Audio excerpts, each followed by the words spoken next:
Hello my friends, my name is Lindsay. I run the blog Books for Christian Girls, and welcome back to the little corner of the internet where I talk mainly about Christian fiction and clean fiction. For today's video, I wanted to do something maybe a little different, and that is to share about some underrated books I recommend that I rarely see anyone talk about.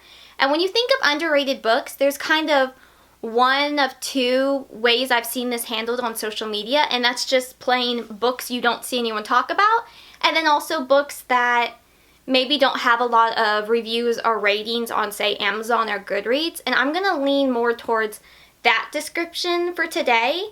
I feel like there's other books I could recommend that are like older ones that you don't really see many people talk about, but I'm gonna save that list for maybe another video. So like underrated books part 2, I don't know, we're gonna separate those a little bit. These are ones that have not low ratings on Goodreads, but like they just don't have many ratings on Goodreads. So like a lack of ratings on Goodreads, perhaps. So I feel like that's underrated in its own way, right? Maybe, yes, no, maybe so. So I have some here. We've got a good list. I actually don't know how many books this is. Some of them are series, and if it was a series, I kind of went by what the trilogy said. So like the first one, let's get started, is going to be a clean... The first one is going to be a clean fantasy magical series, and that is the Heartsong trilogy by Deborah Grace White. The last book in the series had like 150 ratings, but there was only 21 reviews. And that felt like a very big difference, and that was very on par for this whole trilogy. So like a lot of those who started the trilogy finished the trilogy, and it's a very bingeable trilogy to begin with. So we have A Splintered Land is book 1, A Fractured Song is book 2, and then A Shattered Rain is book 3. This is set in a world where if you are able to control magic, you do it through singing and music. And I thought that was very interesting. You're called a singer, and there is 2 lands, well, really a continent, that has been divided into 2 kingdoms, and there is a giant cavern? Canyon? I know there's a difference between the two. I think it's just a canyon.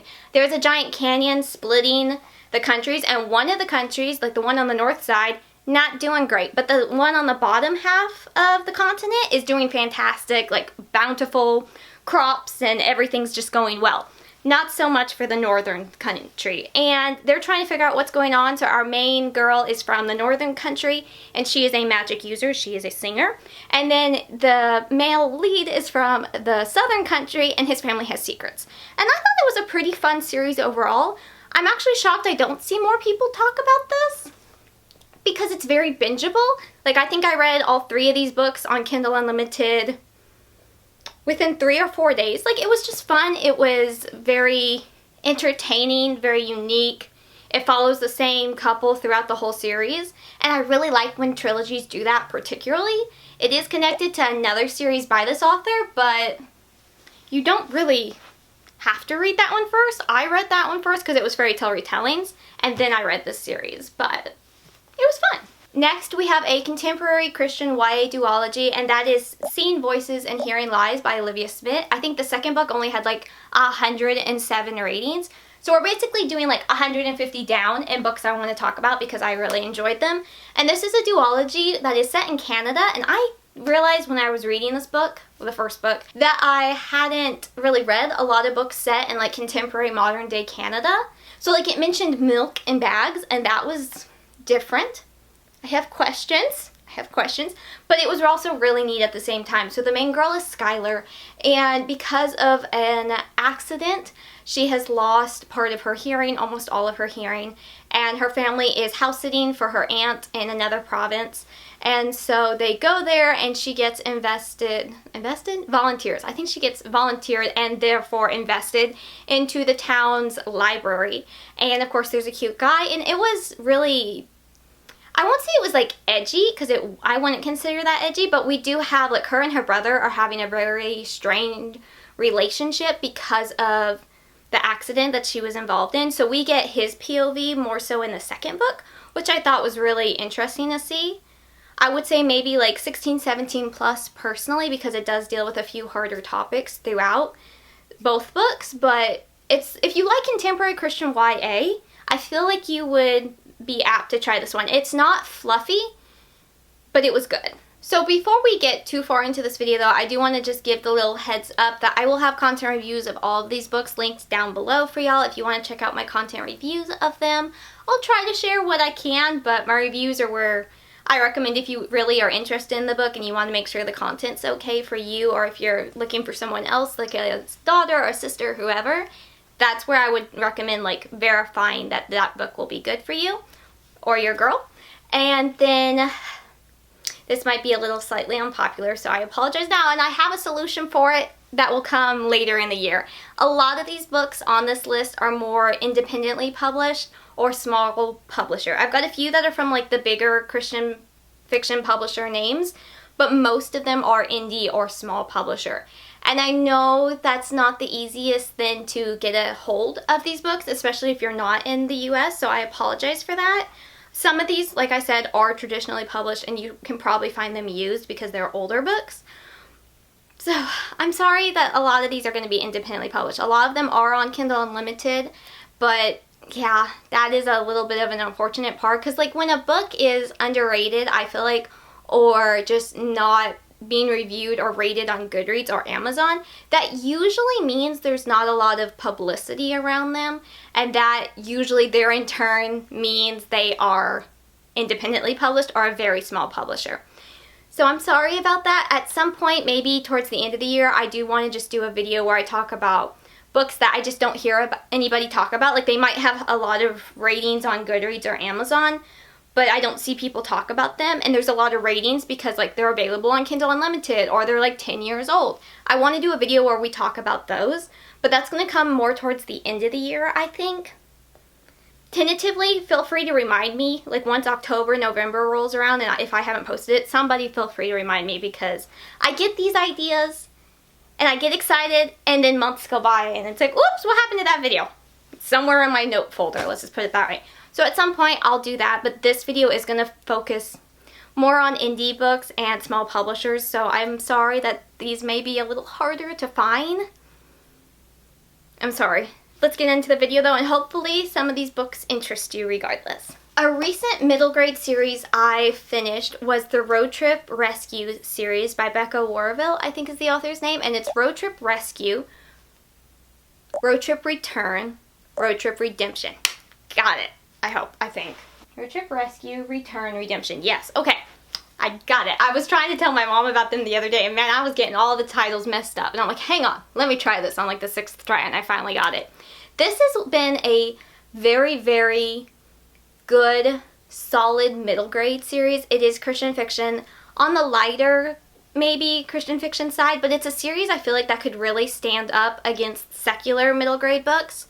Number one, we have these adorable covers, but then also the lessons that these characters learn, they're just solid, good middle grade books. So in the first book, we follow Kimmy, and her dog went missing a few years ago, and she suddenly sees a magazine picture of her dog. And she's like, what in the world? So she convinces her parents to let her go with her aunt on a road trip to try to find her dog. And then book 2 follows a boy she meets on that road trip, and because of different things happening, he gets to go to Guatemala, which is where his family is originally from, and there's a lot of lessons to learn on there. And then book 3, Road Trip Redemption, is following the ex-best friend of our main girl from book 1. So this is definitely a series to read in order because they definitely will give away what happened in the prior books. The first book on Goodreads only has 75 ratings, and these are independently published. They were on Kickstarter. They were very delightful, really. I really enjoyed them. The third book just released here in April, so that's why I didn't pull that one's ratings. But I feel like it's a really good middle grade series, very solid, very fun. Another one that's got like 75, 76 ratings for the Christian fiction middle grade market would be the Good News Shoes series. Good News Shoes trilogy. Let's put it as a trilogy because it's 3 books. And that's by Jill Osborne. It is Riley May and the, it's a pink, what is the title? Riley May and the Rock Shocker Trek. Riley May and the Soulfire Safari. Is that book 3? I think that's book 3. Which one's book 2? Can I find it? It's blue, it's blue, it's blue.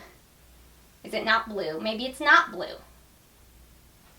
No, okay. Book 2 is Riley May and the Ready, Eddie, Rockets. And this is actually a trilogy I want to reread soon because it was my favorite of the Faith Girls line. I liked some of them in the Faith Girls line. Other ones were a little cheesy or corny, and then other ones just I didn't really love. But I did really like this one. I would say it was my favorite. It is about Riley May, and she is an athletic girl who has recently been offered not an ambassador role, but like a spokesperson for the shoe company. And with the shoe company, they go on different mission trips to different parts of the world. And I remember really enjoying it and just how neat it was and how infused with scripture it was.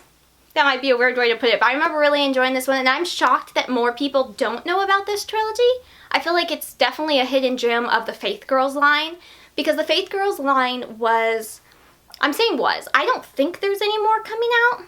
Who knows, maybe there will be, hopefully there will be. But that was a line by Zondervan, technically Zonder Kids. So like one of the very big Christian publishers, and they did a bunch of different series, and they all followed like 10 to 13, 14 age girls. And so there is this series, which I would say was my favorite. I also really like the Samantha Sanderson series, and I want to reread those as well. But then there also was the series that Natalie Grant did. There's the Lena in the Spotlight series, and then the spin-off series from that was her younger sisters. They did one with one of the Duck Dynasty families, the Robertsons. Missy and Mia Robertson, I think, did that one. So they've got like a bunch of different ones. I think those were the ones I liked the best. I think those were all the ones like I liked the most, and out of those I probably would rank them in the order I said them, actually. Funny fact about that. Interesting. But I really liked the Riley May series. So I think it's a really good middle grade series. I'm going to reread it hopefully sometime this year. If I remember right, they were really good summer books, so I'm thinking I might read them come this summer. Maybe, but I wanted to mention them. A clean fairy tale retelling we have is A Wishful Hope by Sarah Beran. This is an Aladdin retelling, but our main girl, instead of being Princess Jasmine, she is a genie that has been trapped in a lamp for years. And because she hasn't seen the best of humanity, she is very jaded and I won't say bitter, but kind of bitter as well, and that's totally understandable. And then she meets our sweet Aladdin, he's called Dan, and his younger brother, who is a mess. He was great. And so she meets them kind of unwillingly, really, because, you know, genie, bottle, lamp, all of that, wishes, all of that. And it was just a really sweet romance. There is, like, a few mentions of, like, abuse and that kind of thing, though, because of what she's been through. So just as a heads up for that, I've got the content details linked down below. But I really liked this one. I actually gave it 4.5 stars. It was just very precious, and to see her open up to the main guy, and then there's very light Christian faith content throughout the book. It was just really, really good. Probably my new favorite Aladdin retelling. And this one only had like 61 ratings, which feels like a crime. Because of You by Hannah Currie is a Christian contemporary YA book with no romance. That is a positive for some, a negative for others, I know. But the Christian faith content is what really just shone in this book so much. This is about 16-year-old Chloe, and she's Australian, so it was also really neat to read a contemporary Australian setting book. I think that's fascinating personally.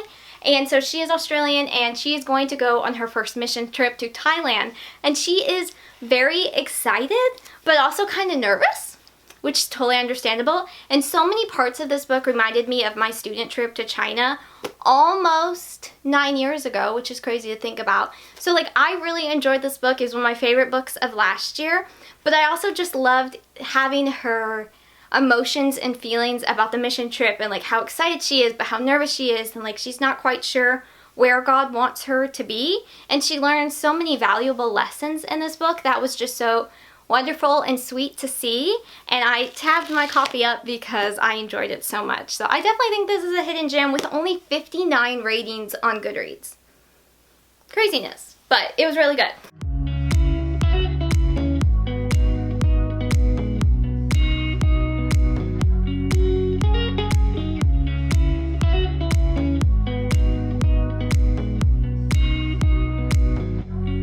My next book is a Christian historical YA book, and that's a rarity just to say Christian fiction, historical YA. There is not enough historical YA Christian books in my opinion, and so I was really excited to learn about this book. This follows Whimsy, which, side note, I love her name. I think that's such a pretty name. It went on like my favorite baby name list for maybe one day. So like I love that name. I think that's so fun. But this is set around the Chicago fire, and if you grew up on the American Girl books, particularly Samantha, I feel like you would probably like this one, because like the first half is very American Girl, which, as someone who adored the American Girls line, the dolls, the books, and everything before they went a little questionable, I loved that element. But then the last half kind of felt like Love Comes Softly by Jeanette Oak, because when you go into like a western setting, I guess you could say, yeah, I guess that's the way you would put it. And it was just lovely to see Whimsy's growth, because this book actually covers a year in her life, and I really like when a book covers more than, say, like 2-3 months. So having a year of her life and just see her character development and her grow in the Lord was just absolutely lovely. And it does have a love triangle, but it ends good, thankfully. I was a little stressed there. She was stressing me out about who she was going to pick with the love triangle, but it ended well. So like, as a heads up, I know that's not a selling point for some, because yeah, love triangles aren't usually enjoyable, but it was really good to see her character development and see how it all works out. So yeah. Did I even say the title of this book? This is The Uncertainty of Fire by Stephanie Daniels. I just made like such a mistake. I'm so sorry. Here's the title. Here's the cover. It's very pretty. So I just actually mentioned this series. I forgot it was on this list when I was talking about the Faith Girls lineup. And so the Samantha Sanderson series by Robin Caroll is a 4-book series. I would say like it's that cusp of middle grade YA, so like upper middle grade, lower YA. And our main girl, let's see, her mom is a journalist, her dad is a police chief, and so she gets involved investigating different things for her school's newspaper. And I would think there was a bit of like crushes and whatnot, so that's also another reason I say older middle grade, but it has to do with some more, it had suspenseful moments. Like, it's not really a mystery, but it's not just contemporary. I would say it had a little bit more suspenseful moments than you typically see for middle grade books, especially. And so we follow her, and I remember really enjoying this series. I want to reread it again sometime this year, but I wanted to mention it because the first book has like 90-something ratings on Goodreads, and then the 4th book has like 40-something. And I feel like you can really tell how popular a series is by what the last book in the series has rating-wise. Because like how many people continued on and read it, you know? So I feel like this is a hidden gem. Again, I don't see many people talk about this one, so I want to mention it. Another Christian fiction series I want to mention is the Tales of Faith trilogy by Amanda Tero. One thing that was really neat about this trilogy, titles. Hang on. I know I can't pull. This shelf right here is so tight, y'all. We're going to have to do something when we rearrange books coming up within the next maybe month or two. I can't pull books out of there. And when I do, I either hurt the spine or I break a fingernail. And I know that's so dramatic, but that hurts both them and me. So I don't really want to do it. So I'm trying to think. We have The Secret Slippers, book 2. Book 1. It's blue. Where is it? Befriending the Beast. And then book 3 was Protecting the Poor. So it's a it's Cinderella, Sleeping Beauty, and Robin Hood retelling. No real romance in the first 2 books. The 3rd book has like mentions and like very wholesome, very sweet, very family friendly nods to a romance, but it's not like the main focal point at all. But what's really neat about this series is they're fairy tale retellings without the romance or magic elements. And I just think that's so neat when you can take such a classic element of a fairy tale retelling and make it non-magical, but then go a step further and make it not a romance. It's family relationships, and I think that's really sweet. I believe this whole trilogy is on Kindle Unlimited, and I don't feel like I've really talked about this series enough, truly. I should reread them as well. I'm just adding to my rereading list is what I'm doing in this video, but it was very sweet, very wholesome. I think it would be fine for like read out louds for families. it was very sweet. My next book would be Salvaged by Shanna M. Heath. This is a Christian contemporary YA book that I recently read, so I will link my recent reads where I talk about this book more, and I even share a few quotes from this book that I really liked that made me laugh as well, because this book had a very unexpected charm and humor to it. But we follow Hadley, and she has been raised by her grandmother and hasn't really been told anything about her biological father, but because her grandmother has breast cancer and it's not going great, her grandmother springs the news on her that they are going to move to Kentucky to go live with her biological father, who is now married and has 2 young children. And Hadley's very much thrown by this, not only because of the news that her grandmother has been in contact with her biological father, but also just the fact that they are completely uprooting their lives and moving, and then having to deal with like the new town, new family, new school, new project at school, and then her grandmother not doing well. It was a lot to take in, but this book was balanced so well between like grief and humor and like hard times and trying to find the blessings and that God is still good no matter what. And I really liked a lot of different elements of this book. Like I said, I laughed a lot, which I wasn't expecting to, but I also just really like contemporary Christian YA, if that wasn't obvious by this list. And it was really good. I liked the sweet little romance throughout it. Overall, I liked it. I thought it was fun. I think if you really like Victoria Grace the Jerkface or even Ginny B. Jones's books, I don't talk about Ginny B. Jones's books often because they're usually a bit too much for my taste, but this one's kind of snarky, sassy humor reminded me of her books, so that's why I'm mentioning that.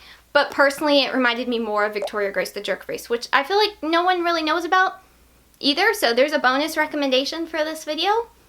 It's fun. They're both fun. You've got like the lovable elderly characters, the sassy main characters, and good growth and faith moments. So yeah, I want to mention both of these, I guess. For this next book, I'm going to mention the first book. I didn't check to see the ratings of 2 and 3, but I would assume they're probably all about the same, and that is Undercover Princess by Olivia. Oh, I know how to pronounce this author's name. I asked her. I need to make a note in my phone, because I need another note in my phone, of how to pronounce authors' names, especially when I ask them. I need to do that. Add that to my mental to-do list, because I need to do that. So, Olivia Jarmusch? I don't think I did.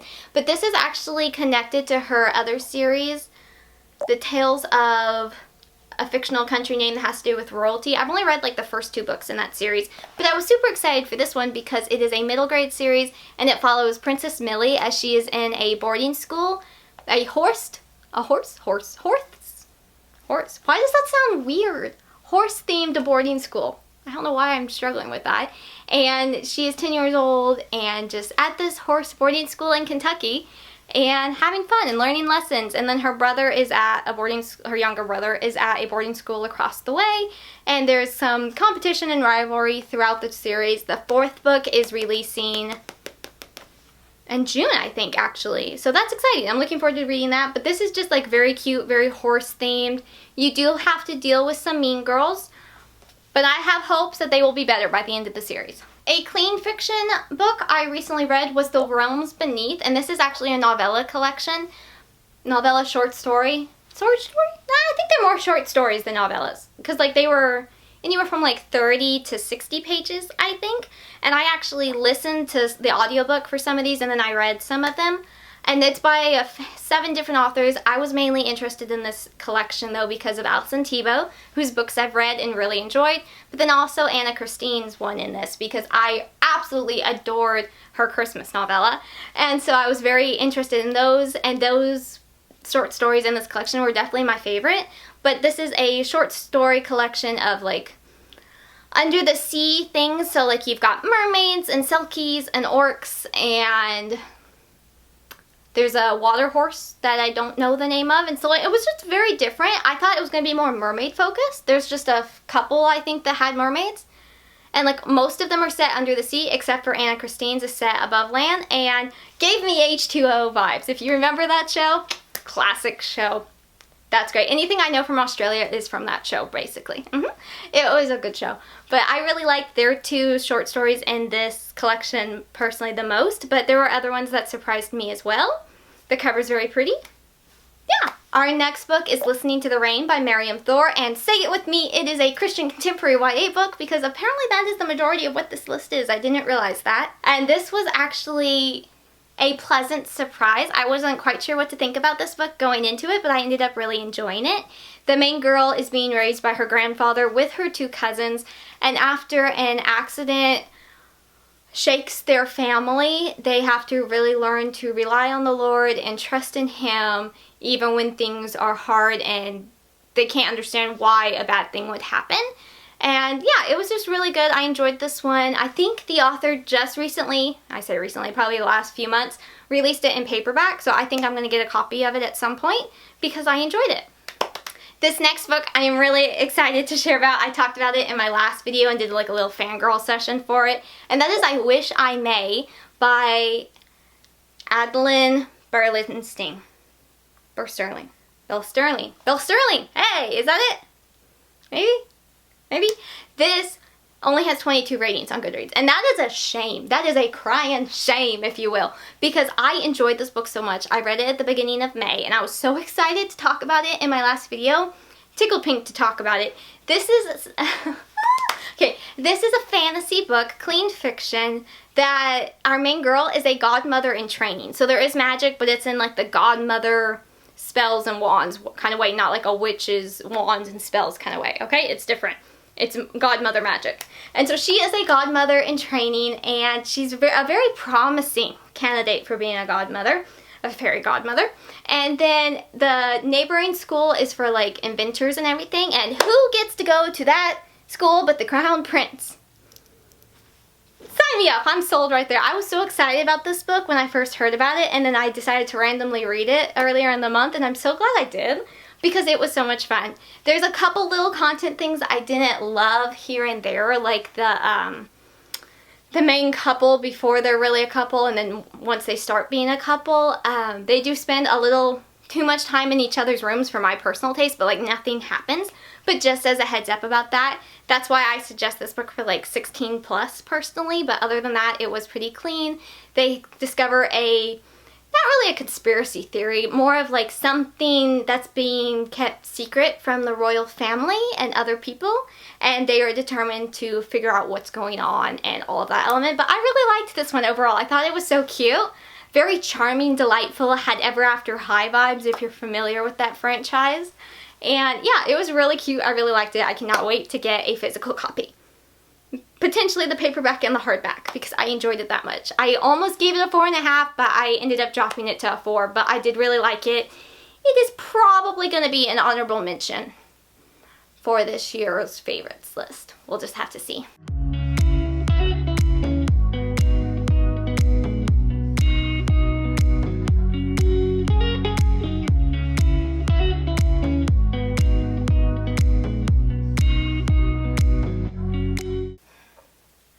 My plant needs a drink. Are y'all paying attention to that? Pay no attention to the drooping plants in the corner.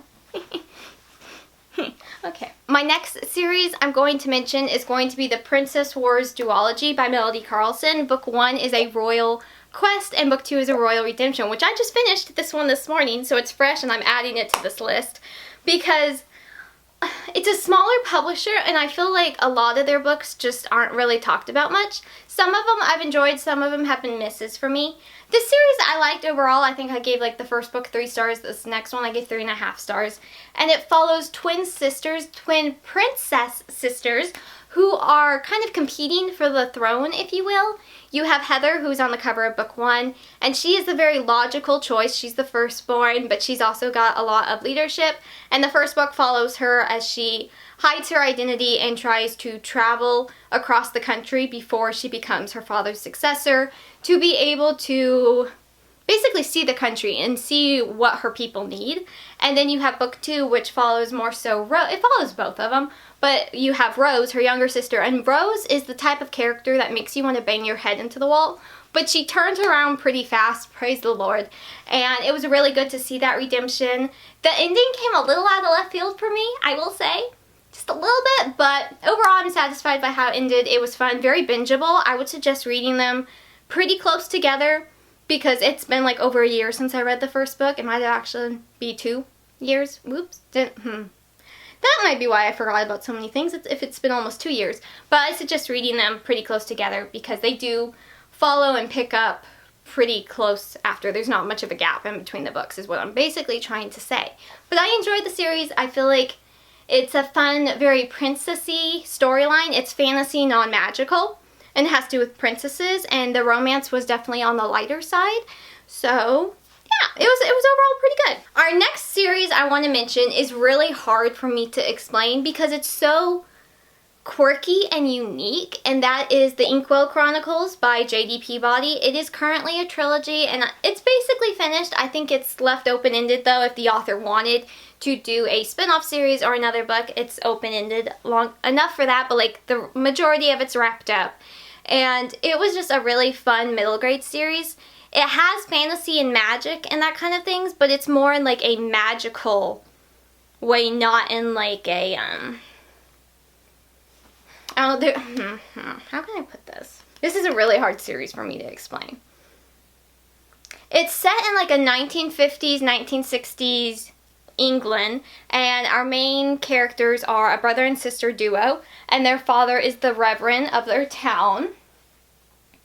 And there is it's not necessarily magical, but I don't remember if they used that word or not, so I'm always cautious. Like, if the book didn't use it, I don't want to use it, but I can't remember off the top of my head. But basically, there is this special ink that is the cause of all creativity. So, like, all the great artists and authors and musicians, whenever they were composing or drawing or writing their masterful creations, they used this ink, and that's the stem of their creativity comes from that ink. And so there is a evil villain group, of course, that is after this ink. And it was just a really fun series, very quirky and kind of charming, but middle grade. It had a very good middle grade charm to it. And it's not one I've really seen people discuss much, I don't think. It is best to read them in order just as a note. Yeah, it is from Worthy Publishing, which isn't, they're not a small publisher. They do a lot of Christian nonfiction, and so they don't do a lot of fiction. So that's kind of why I don't really pay attention to Christian nonfiction. Let's be honest here. If you know me, you know this. And so to me, like, I'm not super familiar with the publisher, so I feel like it's maybe more on the smaller side, but the truth of the matter is that they just don't publish a lot of fiction. But I really enjoyed this trilogy. I thought it was very fun. You have that vintage vibe, maybe is the word for it, because of the 1950s, 60s setting. But you also have like that magic realism, maybe would be the phrase, and it was really fun. My last book I want to mention today only has 11 ratings on Goodreads, which I think is kind of sad because I thought it was pretty cute. It is Identity by Annabelle Batie, and it follows our main girl who has really never known anything about her biological family. She's been raised in an orphanage, but on her 16th birthday, one evening, she goes into the water and grows a tail. She is a mermaid, and so that just starts off her adventure under the ocean and trying to figure out what's going on, because there's like some political intrigue in this book, and it was just really cute. I feel like 13 to 15-year-olds would probably enjoy it the most, but I did like it as well. It was just interesting, yeah, like I mentioned prior with the H2O series, I grew up on that series, so I do have a weakness for mermaids and like in a contemporary modern setting and girls becoming mermaids for some reason. Even though I'm not a swimmer, I really like that plotline, and I totally blame H2O and Mako mermaids. So yeah, this one was a really cute one, and I feel like more people ought to know about it. So there we go, my friends. I don't know how many books that was, but those are some books that have not a lot of ratings on Goodreads, and I think that should change because they are very fun and entertaining and just unique storylines. So maybe some of these caught your eye and you want to read them now. I hope so. I will do another video at some point where we just talk about books that are underrated in the sense of like I don't see anyone talk about them, but I feel like I am so kind of out of the loop about what books are popular to a degree in like the Christian fiction world, especially because I'm so behind on booktube watching. Like I have Instagram obviously and Goodreads, which that keeps me somewhat informed, but elsewise I feel like I don't really know what's happening because I'm so behind on my watch later list for booktube.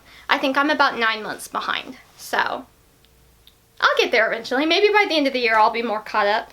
It's hard because like I watch 10 videos over 2 days, and then within 1 day there's like 10 new videos from different Christian booktubers. And I'm just like, ah! And so I add everybody to my watch later list, and that's why it is the size it is. So maybe by the end of the year, towards the end of the year, I will have another video with more underrated books, and those probably will end up being maybe a little easier to find because they will be older published books, but hopefully some of these caught your eye and you were able to access them. I hope you enjoy them if you decide to check out any of these. I feel like this was a good mix. We had Christian fiction, clean fiction, some middle grade, a good amount of middle grade, contemporary Christian YA. Yeah, I'm pretty satisfied with this list. I wish I had some more historical books to add to this, but overall, not bad. So that is it for this video. I hope you enjoyed it. Hopefully some of these books caught your attention. I know I've talked about all of these books at least once, for sure. All of these at least once. Particularly like the more recent ones I've read, I've talked about them only once so far, so this is now their second appearance on my channel. But even some of these like I haven't talked about in a while, so it was pretty fun to do that. I hope some of these books caught your eye and they are winners for you when you read them, and I will see y'all next time. I hope you have an absolutely lovely rest of your day. I am Lindsay from the blog booksforchristiangirls.blogspot.com, where there's a new review every Wednesday and Friday. I try to post a new video on this channel every Friday, and we're doing really good at that. And then I am also on Instagram under Book Reviews by Lindsay and Books for Christian Girls. And then where else am I at? TikTok, Goodreads, Facebook. I think that's it. So I'll see y'all here, there, and everywhere. I hope you have an absolutely lovely rest of your day. Bye, my dear friends.